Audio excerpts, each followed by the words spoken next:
So it's time to have a look at this case and also do a quick Q&A about this little bad boy that I recently built, and that's the underappreciated.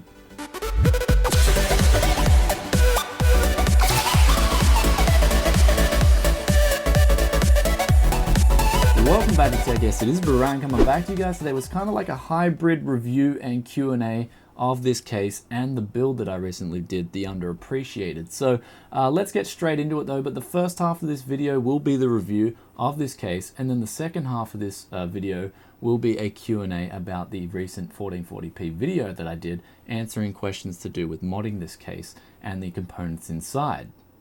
So the Enermax iVektor is essentially a mid-range case that is targeted towards people with value and money for mind. Now, the availability of this case is something that's interesting because I couldn't find it for sale anywhere in America, though in Japan it is for sale for about $60, and for that price you are getting a pretty good case. So when I first got this case in, I was impressed with the build quality. It does feel pretty sturdy without being too heavy.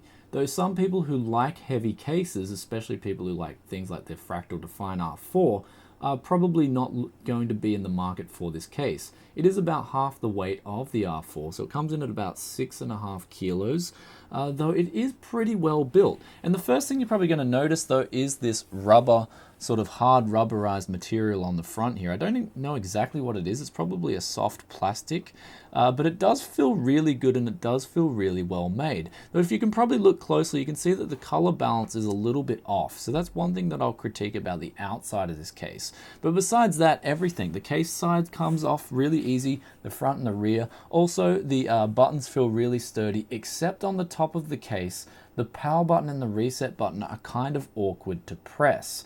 I kind of found myself having to figure out a technique on how to do it. So it's a little bit annoying. I would like to see them implement a better power and reset button on this case, but the jacks for the USB and headphone out are absolutely fine. Also, looking at the top there, you've got the option to mount a radiator and mount a push or pull configuration for a 240mm rad, as well as the fact that you can also just put two 120mm fans in there to exhaust air out the top or bring air in. Also, let's have a quick look at the front here. So we've got a grill here to actually put in that enables air to come in. Now, one thing I will critique about this is it does add to the noise. So probably the dust filter they've used is a little bit hindrant to noise, so you will find yourself incurring a little bit of noise. So if you take it out, noise will improve a slight bit. And the fans that they've included, so they've included 140mm fan at the front here and one 120mm fan at the back to give you two fans in total. The front fan does actually blow quite a bit of air, though it does have blue LEDs. And as you can see here, I've actually cut the blue LEDs and turned them off completely because I was going with a black, red, and white theme for this build. Though looking at the actual other fan, you can actually move this fan down and install two fans in the front here. So looking at the drive bays, you've got three 5.25-inch drive bays, which I think again is a little bit excessive, especially for a mid-range case. Though for drive options, you do have the option to mount seven 3.5-inch drive bays and three 3.5-inch drive bays and four 2.5-inch SSDs. Though down the bottom it kind of looks like you could fit an SSD, though in practicality it just didn't work as you can't get access to these other two sides of the screw unless you only like two screws screwing in your SSD. Then essentially you could put in 8 drives in this thing, which is pretty good. There's a lot of room to work around with it. Also, if you've got a really long graphics card, you can also take out this bracket here and then essentially just have only 3 drive bay options there. So that's another choice as well. So they're giving you room to work around here with this case. Looking at the rear of the case, this is probably my favorite part of the case, and Enermax have really implemented this well. The rear of the case allows you to just manage cables so easy. So I'd say it's about 5 centimeters of clearance between that and the case. Then the case actually has a further dent out there, which would probably be another 2 centimeters. So you've got around about 7 centimeters to work there in that main core area, with a lot of options to zip tie things off. So they've really implemented the cable management solution. Well, they've really given you options to manage cables. And as you saw in this recent build, I fit a whole 650 watt non-modular power supply in here with no problems. It was really roomy to work with, and it's something that other budget case manufacturers should take a look at with their cases. So looking at the side of the case, they've got the window coming out a good 2 centimeters like they do on the rear of the case, and then they've got an acrylic window installed here.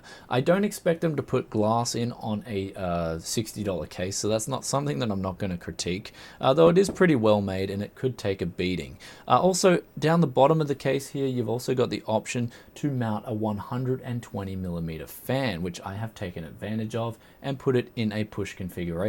Besides that, you've got the option to mount your power supply, which goes in with ease. Nothing to complain about there. At the bottom of the case, you've also got 4 feet there, and you've got 2 dust filters which are made of plastic. One thing I will critique here is that I don't like these plastic type of dust filters. I do prefer the steel mesh dust filters, as I believe not only do they feel better, they also do a better job of collecting and stopping dust, in my opinion. So that's something I'd like to see them implement, even if it does add a slight bit extra to the cost of the case. So looking at the rear of the case, it's kind of a mixed bag because I like what they've done with the exhausting here. They've put a mesh here to exhaust, they've put the mesh here to exhaust the rear fan, and then they've added options for water cooling as well. So that's something they've done well here, and they've got the handle here for the side panels, which is a nice little feature as well. So having a closer look at the PCI Express ports is where a little gripe happens. They're actually removable and you can put them back in. Though one thing I found when I was mounting my graphics card is that the screws were too big, and so I actually ended up ripping off the midpoint connection there for my graphics card just to get room to plug in my cables properly.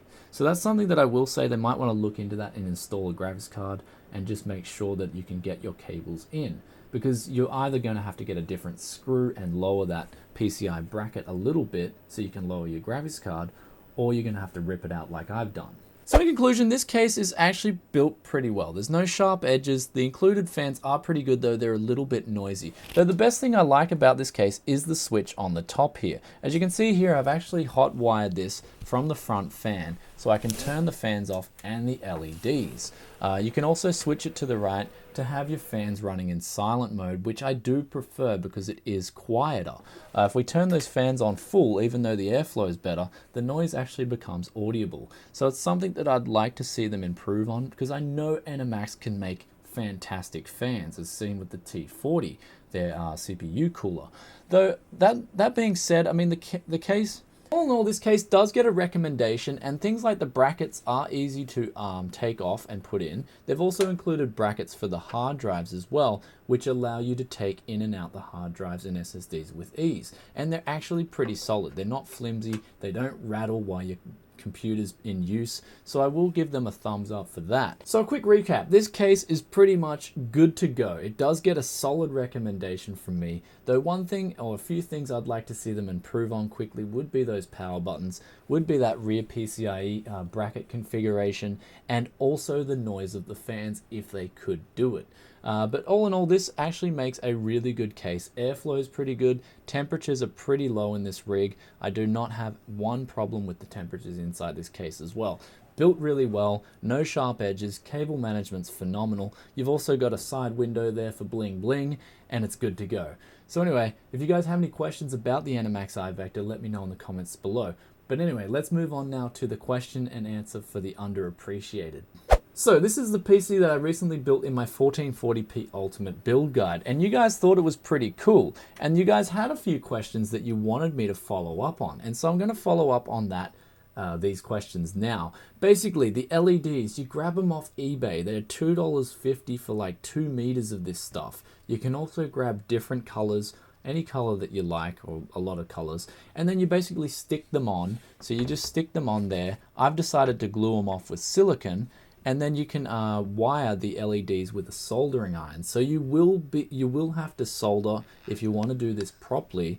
And for actually getting it to the switch, what I actually did was I used the front fan's wiring, since that was already wired to the switch. I then spliced that to the bottom fan and the LEDs, and that enabled it to switch on the LEDs and off, and then go in silent mode with the LEDs off. So it is a great thing that it is a great option that this fan can do, or this switch can do that. And it does add kind of like a cool feature to the case. But anyway, let's quickly move on to some other questions. So the next question I got asked a lot is the custom spray job on the heat sinks.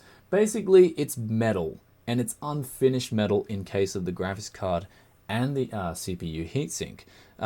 What you have to do is you have to get good paint, and I'm not going to recommend crap paint like that acrylic stuff that you get for $1. That is absolute trash. I don't recommend spraying that on your heat sinks. You'll not only have a hard time with it running, you'll have a hard time just getting it on in general, and it'll look horrible. So basically, if you're going to spray paint your heat sinks, do it right and do it properly the first time around, because trust me, it's one of those things that you learn from with experience, and I'd rather spare you guys from doing it the hard way. So basically, if you want to spray up your heat sinks, go get some metal underbody paint. This is the first thing I would do. And now the second thing I would do would be to go get some proper car body spray paint. This stuff sticks really well. It's made to handle harsh conditions. Even if you've got to pay a few extra dollars for it, I would recommend it, highly recommend it, over the standard cheap acrylic shit that you get at the hardware store. So for the spray paint, get a metal body underpaint. That almost went off. Get yourself some proper car body spray paint, and then you'll be able to get on track and get these heat sinks to the color you like. Now, another thing as well, make sure if you're spraying in a particular season to adhere to those conditions. So like for me, I'm spraying in the winter. So one thing about spraying in the winter is you'll want to spray when the wind's low, and then you'll also want to spray, warm up your paint before you spray. So warming up your paint would just be put it in a room that's say 20 to 25 degrees. Wait until the spray paint is a little bit warm. If you're going to do like I did and stick it in front of the heater, make sure that you're not making the spray can too hot, especially a full can of paint, because that crap can explode. So just be very careful. But just get the paint warm, and then once it's warm, you can shake it and it'll spray on so good. If you spray on cold paint, it'll just go everywhere in big blobs. So that's something to remember about the actual spray conditions as well. Now quickly, the RAM heat sinks. So I got them off eBay for $1, sprayed them up, and then I put them on the RAM. That makes the RAM look kind of a red. The actual color I'm using is a Honda red. I'll show you guys specifically what paint I used, and the metal underbody paint as well, even though it's a Japanese brand. Though you can find something similar and most likely cheaper at your hardware store. So lastly, with the graphics card as well, if you're spraying it up, you will have to take off the heatsink, and that'll involve unscrewing all the screws there. If you don't have any replacement silicon heat pads, just take them off very slowly and put them somewhere, because you're going to be putting them back on, right?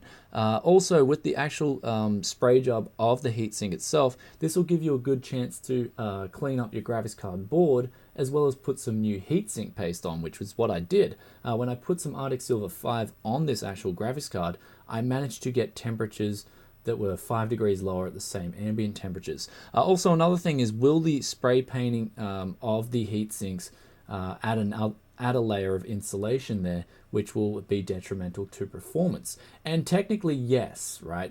Any spray paint will add a layer of insulation on there.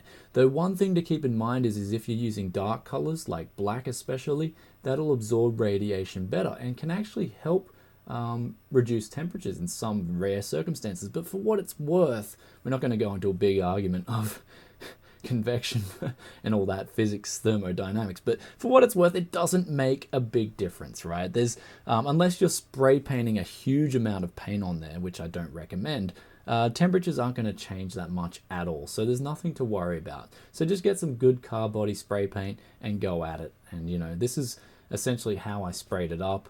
I took my time and I just gave thin coats as well when I was spraying it. So maybe get some practice on some cardboard as well. That's a good recommendation. You can get your sort of spray technique down pat and make sure you're getting no runs before you try it and do it on the heatsink. Though for me though, yeah, it's pretty quick, it's easy. So anyway, that's about it for the underappreciated. I mean, the actual spray paint here, again, it was just me printing out a piece of paper, cutting out the letters, and then spray painting a bit of white and red paint on there. So that's pretty easy to do as well. So I hope that answers a lot of the questions. I mean, if you have any more questions about this rig, then please drop a comment in the comment section below, and I will get back to you as soon as I can. Though I can say that this whole build was a fun experience. It was a fun thing making all this build work properly. So all in all, if you have any more questions about the underappreciated, the build I used in the 1440p Ultimate Build Guide, then drop a comment in the comment section below, but I hope this answers most of the questions. As for the tuning, yeah, I used the B85 Pro Gamer from Zeus. I can highly recommend it. It's a great board, though if you get it and you are doing what I'm doing, just get that initial BIOS revision. It allows it to go a little bit higher. And that's about it, guys, for the underappreciated. I hope you enjoyed this video. If you did, please give it a thumbs up. If you have any questions or any more questions about this build, then drop a comment in the comment section below. And I'll catch you guys later in another build. Peace out for now. Bye. But I know the real question still lingers, and that is, can I play Minecraft?